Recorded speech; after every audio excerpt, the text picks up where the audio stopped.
When you get to site, obviously you've got to choose your pitch. If you can choose it one that's most level, it all depends on the site obviously, but if you go on club sites they tend to have hard standing that can be quite level, but some of them you do still need to level them up anyway. The first thing, excuse me, excuse me, a bit of a croaky voice, is okay. First thing on the second one. So the first thing you need to check for level is side to side. So obviously you've got a motor mover, but if you use the car to reverse onto a pitch, you can use that as to help you level it. Right. So have a look, see, if you can see now we're on a slight level, not slight level, slight tilt to this one side. So in theory we'd have to lift this side, so the lower side has to be lifted. The way we do that is on blocks, or you can get these plastic ramps you can buy. You just put, just use a car to pull it up onto that ramp, whichever way it's going to tilt. Spirit level is useful, as you can see how level it is. If you haven't got a spirit level, you can use a tin can if you're falling across the floor. And I've heard some lady just said that she uses a full wine glass, and then puts it on the surface. I said, I can't see that staying not full for long for a start. No. How do you know once you've had a few if you're level or not? Well, that was just a preference. No, we have got to stay level, so that's fine. That's always useful. Right.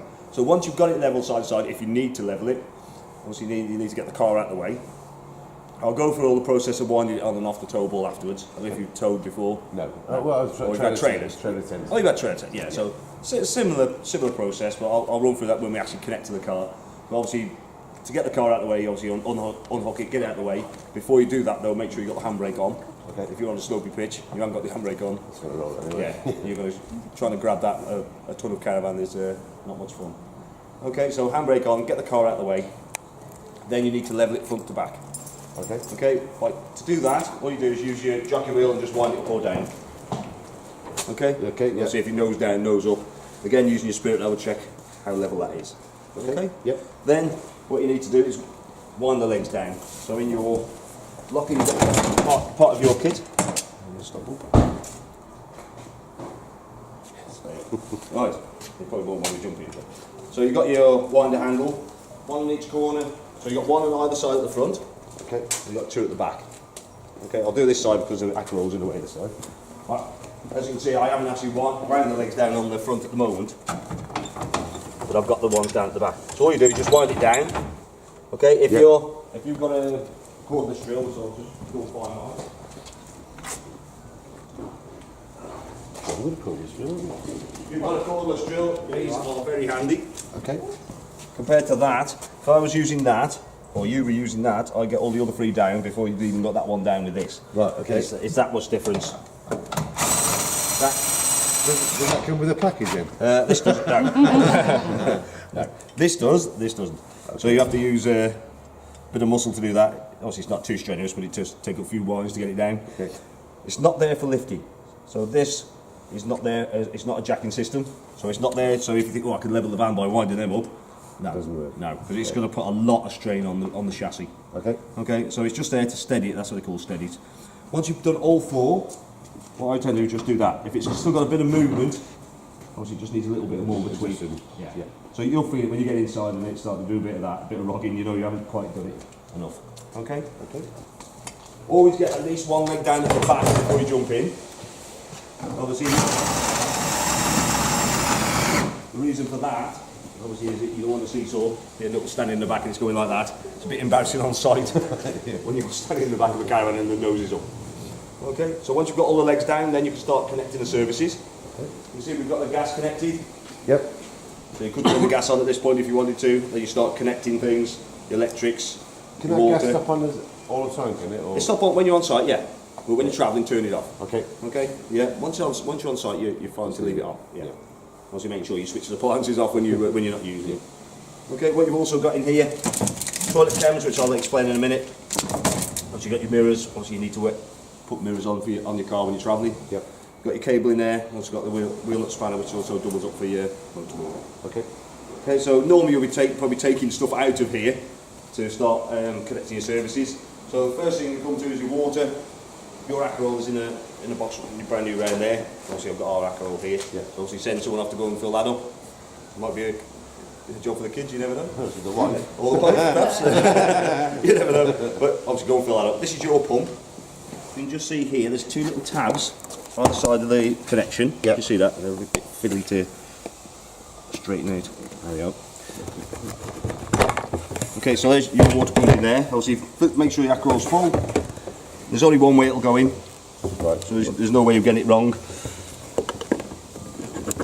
Plug it in and just close them tabs up just to stop them pulling out. And obviously cover over the top of the Akrol, obviously keeps the bugs out. Okay. Okay.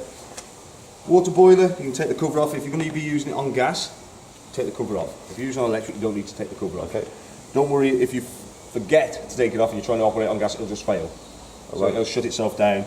So if you are going to use it on gas, obviously take it off at that point if you wanted to. Next thing we come to, obviously, is where you connect your electric. Unless your battery stays on board, unless you take it off, obviously it's charging it. Yeah. But there is a charger on board that charges your battery once you've got electric connected. Okay, to connect your caravan to electric, so you've got your electric cable. This is obviously mine, you've got yours in the front locker. Always connect to your caravan first. So all you do is just lift that up and push it on. Yeah. Unravel the cable fully, then connect to your bollard on site. Okay. If you connect to the bollard first, you've got a live cable that you're wandering across wet grass with. Yeah. You don't want to be doing that really. Makes me hair stand there. Oh, yeah. Okay, then all you do is feed it into that groove there Yeah. and lock the door. Okay. Okay. What you've also got there, you see that it's got an external aerial point. Okay. So you can plug an aerial into there if you want to. Obviously from an external. Some sites who've got a poor reception area, they sometimes have a booster aerial on site. Right. So you can connect, usually have it on their bollard, you can connect, get a level of aerial, you can connect into your van. Brilliant. Okay. Okay. Are you aware of what 12-volt systems do on your van? No. No. Obviously you've got a leisure battery there. It looks very similar to a car battery, but it isn't. It is a slightly different type of battery. That will provide power to lights, igniters and things like that. So there's always, excuse me, still a bit croaky. There's things like the igniter on the fridge, igniter on the cooker, things like that will operate off 12 volts. Okay. If you've got electric connected, that puts power into the battery, so it's still running off the battery even though you've got electric connected. Okay. Unless it is electric, there's maybe electric lights or electric water heater and things like that, but obviously they won't operate if you haven't got the electric connected. Okay. Okay. This is your fridge vents. Okay, so that's obviously don't cover them up if it's obviously going to work efficiently enough. It obviously needs air to breathe as well. Yep. Wastewater outlet. Just trying to think now. I can't remember seeing this waste pipe. So what you do, you have your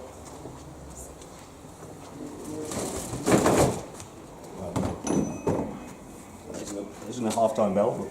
Right, what you should have, which I've just realised I can't see in your pack, is a couple of pipes that stick into them holes there. Okay. So that's where wastewater is going to be coming from. Yep.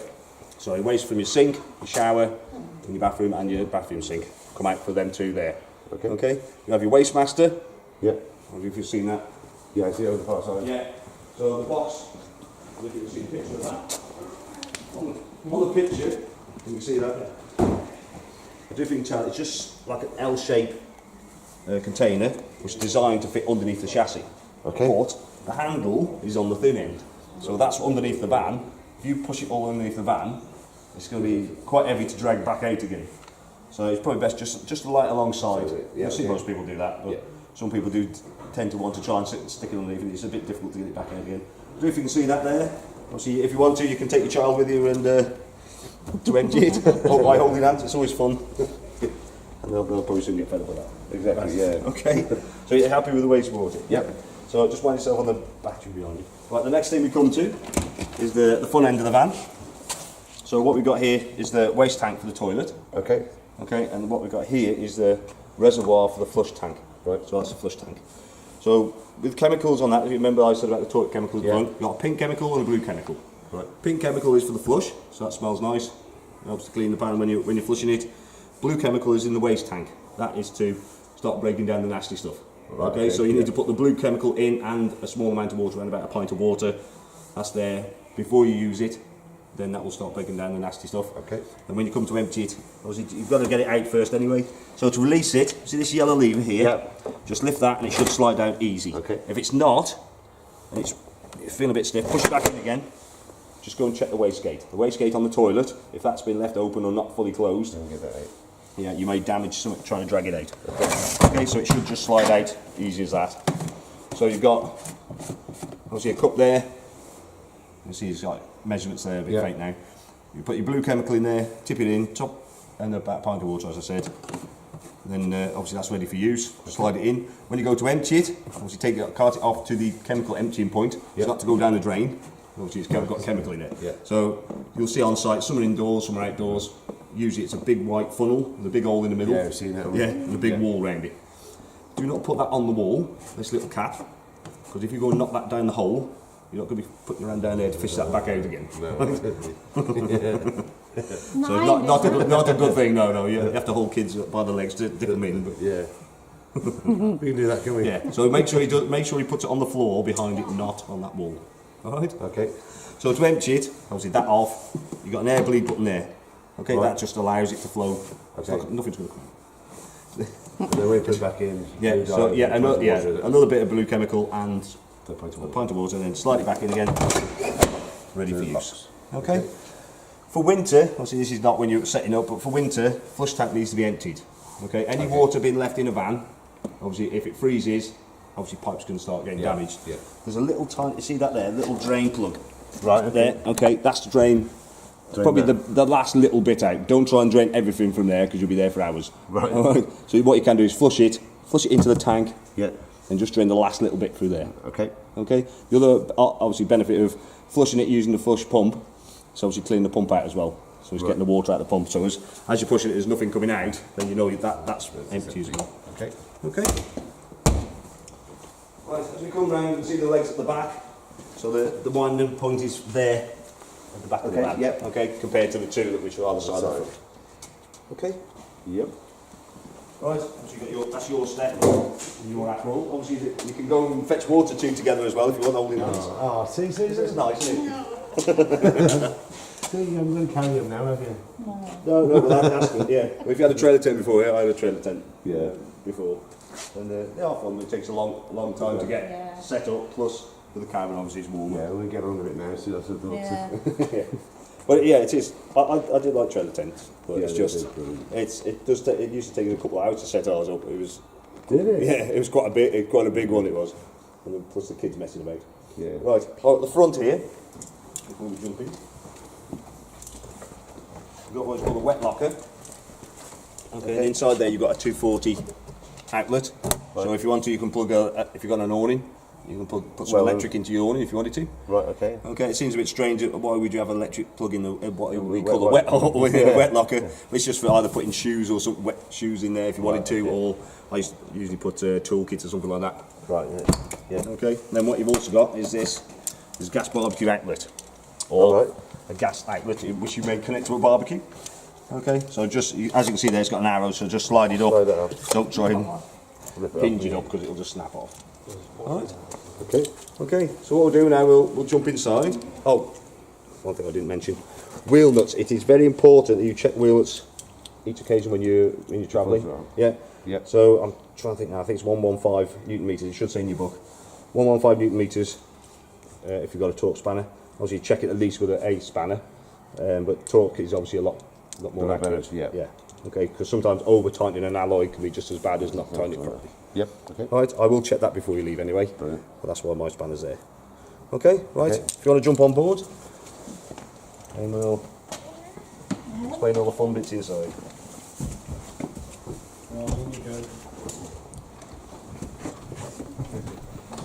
We're a full house today, I think. Look at the smile, isn't it? I'm getting paid for this, aren't I?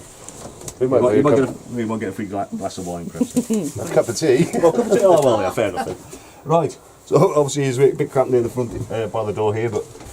Right, so when you come into your van, what you need to do, obviously you switch your 12-volt systems on, Yep. which is that first one there. Okay. Okay, you obviously that's showing you condition of your battery, giving you a rough idea of what it is. So it's obviously in the green, it's in good condition. Obviously it's well into the green at the moment because we've got a charger system working at the same time. So if the charger system was on, or you haven't got the electric plugged in, you will see the actual voltage of that battery. Okay. Or as close as. Entry light, obviously is that one there. As you come in, obviously if you switch it off there, obviously you won't switch it on or off. So it has to be switched on there to switch it off on there. And we've also got water pump. Okay, Right, so when you come in, switch your 12 volts on, don't switch your water pump on straight away. Right. Okay? So the reason for that is if you've drained down your system, you've got a drain in that corner, which is next to the boiler. Yeah. If you've left any taps on, and you come and straight in, just go bang, switch that on, water could be going everywhere, Right, okay. especially in the shower. Okay, so make sure before you switch that water pump on, drain is closed, which I'll show you in a second. All the taps are in the correct position and shut. Right, okay. Okay, so we just need to go down here now. There's a few cushions being scattered. Right, underneath here, if you can see right in that corner, if you can see from there, can you see that? Right down there, there's a yellow lever switch. You see it? Oh yeah. Yeah. At the moment it's horizontal. Yeah.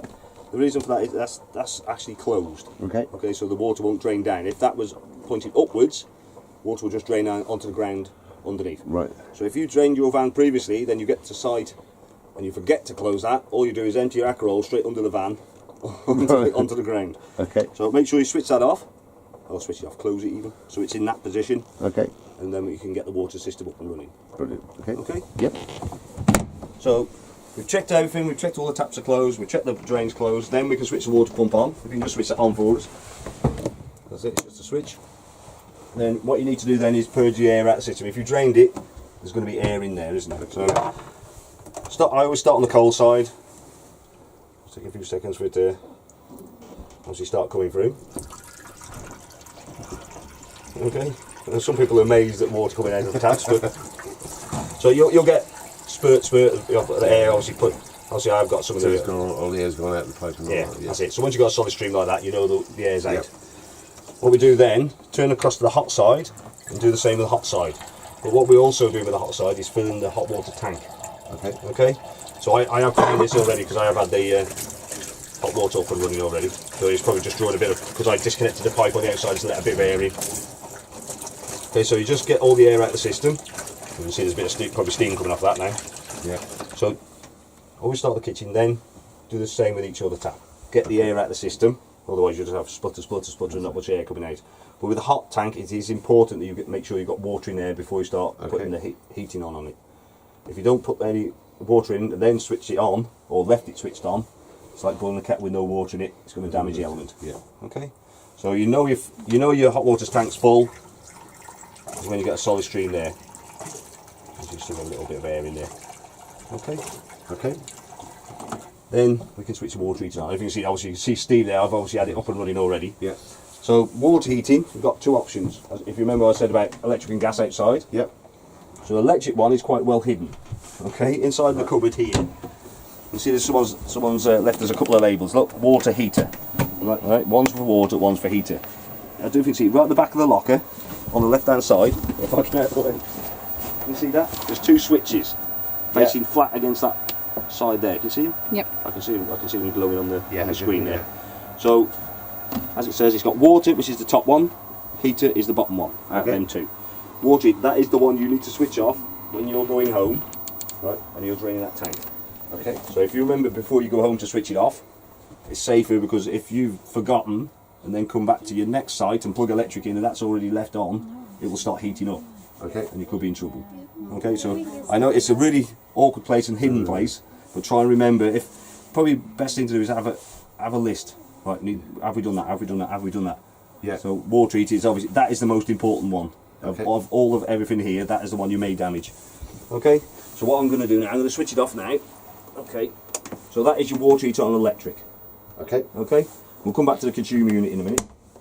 So on the other switches we've got down here, see Ultra Store. Oh, I can see you. Sorry. Alright, if I stand it this side, it'll probably easier. Right. Ultra Store, mention that storing your water. Yep. Ultra Heat is your heater. Okay, so there's two different controls here, even though they look pretty identical. Okay, this is water heating, Ultra Store. So water heating off on gas now. Okay. So I did have both running at the same time, so you can do that. You can have electric and gas if you want to heat it up quicker. Right. Electric's usually efficient enough. Yeah. It depends on how much hot water you use, but a lot on site, obviously if you've been a trailer tenting, you would have used most of the facilities anyway. Yes, right, yes. So you're used to that anyway. So to switch your water heating on gas on, that's it. See your green light inside there? Yep. And you can vary the temperature there, look. Okay, that's not your van making that noise now. That's a compressor. I know it makes people jump. If they're standing outside and that goes off, it makes people jump. If you can see there's another little light with like a flame with a line through it. Yep. If that lights up, that means it's failed to light. So the gas boiler has stopped. It's not going any further, it's stopped. Okay, so if you see the red light come on, normally the green light will disappear. Switch it off. You need to start checking things like you have turned the gas on. Okay. So that's one quite easy thing to forget. Turn your gas on. Make sure you've got gas. So the way to do that is probably light your cooker up. So you know you've got gas running. The other one is your cover on your boiler. Yeah. So if you haven't taken that off, that will just fail, go to red, shut everything off. And what can also happen is if it's got air in the system. Okay. So it'll get to a certain point, it hasn't lit, so it recognises that, it just shuts it down, and you'll have to switch it off, give it around about a minute, switch it back on again. Okay? Okay. If it was just that you forgot to turn the gas on, it probably should fire up first time. If there's a bit of air in it, it might take a few times, Right, so it might okay. fail again. Switch it So off. just turn it off and Yeah. wake up the rails and turn it back on. That's it. Okay. Okay, so that should just fire up. The difference between electric and gas on the water heating, gas you can vary it. Okay, you can vary the temperature. Electric is just thermostatic controlled, 70 degrees. That's it. So it will give you a reasonable amount of hot water. Okay, but you've only got That's sufficient. Then. yeah, but you've only got, as you say, you've got 10 litres of. Okay. That's my gas now. Yeah, I- she just leaned on the thing that's before. My bad. Oh, you've been leaning on that, have you? Literally seconds. Wasn't it? Yeah. I thought it smelled a bit then. Just got a whiff of it. Okay, so you're happy with the water heating? Yep. So electric in the cupboard, gas is that one there. Okay. All right. Just worried out of lighting anything. There you go. Just open up a bit. Just give it a bit of air. So obviously got everybody needs as well. Okay. I like to cause trouble. Well, I had a colleague with me before now. He was leaning on the igniter. He could tick tick tick tick tick tick. He farted it to his back because he leant against one that was in the middle there. And he's like, right. Okay, so that's water heating. Happy with that? Yep. Yeah. Next one is obviously if you want to keep warm. If it depends on what time of year, especially this time of year, you're going to need heating. So if you remember that heater switch in here, Yep. so that other switch which was next to the water one, what that does is put power to this one down here. Okay. Okay, so it's got a green light. Yep. If I switch that off now, green light's gone Okay. off. So even though I've switched it on, I don't know which way you want to be with the camera again. Right, even though I've switched that on there, look, that green light has not appeared. So the reason for that light not appearing is because I haven't switched it on in here. Okay. Okay? So if that light's not on, you're not going to be getting any energy for electric for your heater. Okay? What you've also got, you can see that there's options of 500 watts, 1000 watts, 2000 watts. So if you imagine it similar to, say, a free bar fire, Yeah. so say half, 1, 2, obviously 2000 is obviously the hottest. Okay? You don't need that on, do you? Well, you'll see. You'll see. Yeah. Once these warm up, they're quite good. Once you get warm, obviously it's different with a tent because heat just goes straight out of it, doesn't it? Yeah. But in here, once it gets warm, it'll stay warm, warm. unless someone leaves the door wide open, like somebody's just done. But you have also got a thermostatic control in the centre. Okay. So whatever's next to the green light or that arrow, so 5 obviously being the lowest for the thermostat, or 30. Okay. Okay. You just switch that off there. Okay. That not so critical if you don't switch it on off here for that. But obviously water heating, so you might as well switch both of them off, Yeah. and you know they're both off. Yeah. Okay. Brilliant. Alright, as we've still got this door open, I can show you the rest of the consumer unit. So, consumer unit obviously is very similar to your domestic one. So this is your electric here. Yep. I've got a test button there, so you can test that when you plug the electric in, just test it, just to make sure it is triggering. So you have got a little indicator there to say what they're attached to. Okay. Okay, also got 12 volt fuses there. So as I said, the 12 volt systems run on a lot of these things inside the van, appliances. Yep. Okay, what you've also got is charger there, so you've got a charger switch. You can see that just dim then. Yeah. So if we look at the indicator on the battery now, that's showing the actual true battery level now. Okay. If I had all these lights running on just the battery, it's not going to last long. Right. You might be lucky if it's lasted the evening if you've just got everything on. But if you've got power, make sure you got your charger on. This is your charger unit here. So obviously that's got an on-off switch there, but you can just switch it on and off from there. Right. Okay. Obviously as soon as you unplug 240, it's going to be off anyway. Yeah. Okay. What you've also got is what's called a car van switch. So you can see that now. We've got that's just running off the electric's power and the 12 volts, if you know what I mean. Right. Okay. Okay. Yep. If you didn't have an electric, we're now off. So if I put it to van, so that's actually drawing 12 volts from the van now. Right. If we had the car attached on site and you've got the grey one, which I don't think you've got attached to the back of your car, No. you can actually switch it to that side. This is when the car is on the pitch and you're on the pitch with the caravan, not when you're driving. Right. And you could actually draw 12 volts from the car. But Right. you go and flat the battery on that, Okay. you're in trouble. So always make sure it's on the right hand side, Okay. which is the caravan. But always have a charge on as well, because that provides power to the battery. And obviously it boosts the power into the van as well. Okay. Okay? Yeah, happy with that. Happy with that? The other thing is, if you want to charge your battery, obviously the battery you want to charge is the leisure battery, which is this side of the switch. So if that, as long as that's on that side of the switch when your charge is on, Yeah. it will charge your battery. Okay. Okay? Yep. You got it all, mate? Easy as that. You listening? You listening? Right, what I'll do, I'll just come back to the fire now, because I can't smell any gas now, which is quite good. Right, so we talked about the electric side of it. This has also got a gas side of it as well, which is this control on the right. Okay. See, thin pointer that out. Obviously, the pointer there is obviously the way it's pointing. Yeah. If I turn that round now, you can hear it clicking. That's Yeah. the igniter wanting to light the gas now. Okay. All you do is depress the button, releases the gas. If you hear the ticking stopped. If I took my finger off and you start hear the ticking again, obviously it hasn't lit, so you need to press and hold it a bit longer. Okay. What you should be able to see, you just need to get the right angle to see it, is the flame. It's something like that kind of angle. You have to. It is quite difficult to see, to be honest, but you should be able to see it. If it hadn't lit, you just hear it ticking again. Okay. So what you've got, as I said, the narrow end is the pointer. So obviously 10 being the hottest. To switch it off, just bring it just past 0. If you leave it on, you probably end up flattening the battery. There's a battery, a separate battery for this. Right. And if you've left it on, you tick tick tick tick tick tick tick. Or if you've come in at some point and just knocked it or cleaned it and you've just gone past that point, you'll probably just. So you'll hear it ticking again, and that will flat the battery in your igniter, and then it won't light. Okay. In the cold weather, you may want to fire it up on gas first, or you might want to continue to use on gas. But best thing to do is fire it up on gas first if it's really cold. Get the temperature into your van, switch that off, convert back across to your electric then, Okay. and just tick over. It'll tick over quite nicely on the electric. It'd be quite warm, I would expect. Right. But if you like a really warm van, if you fire it up on the gas first, it will warm it up obviously a lot quicker. Yeah. If you're quite happy to sit in your coat waiting for it to warm up, it doesn't take too long. You know, it's not a huge van, so it doesn't take too long on electric on 2 kilowatts. Okay.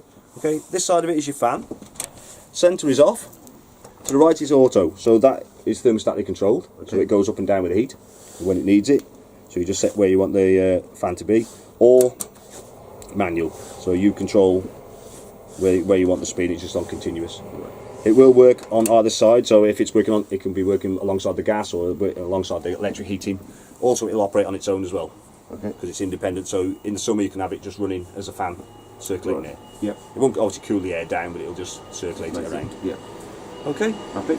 Right, so we've done the heating, water heating. Fridge next, so you might want to keep things cold.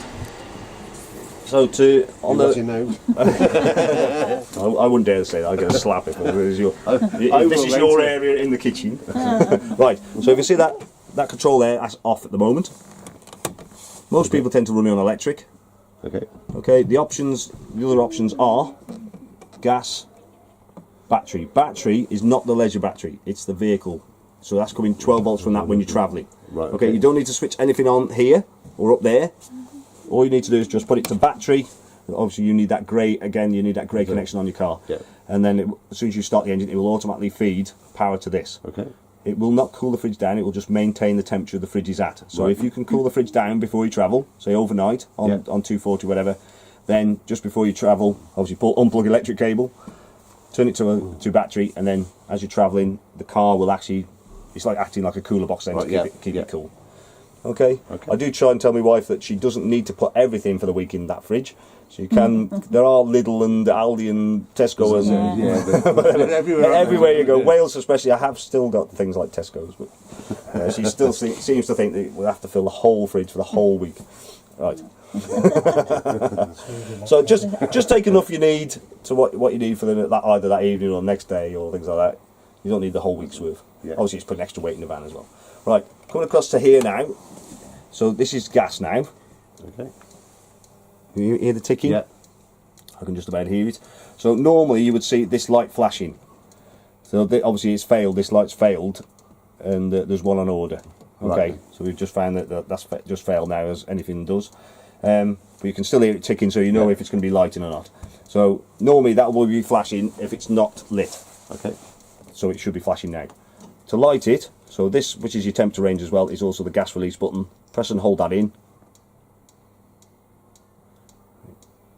Just trying it. Go on.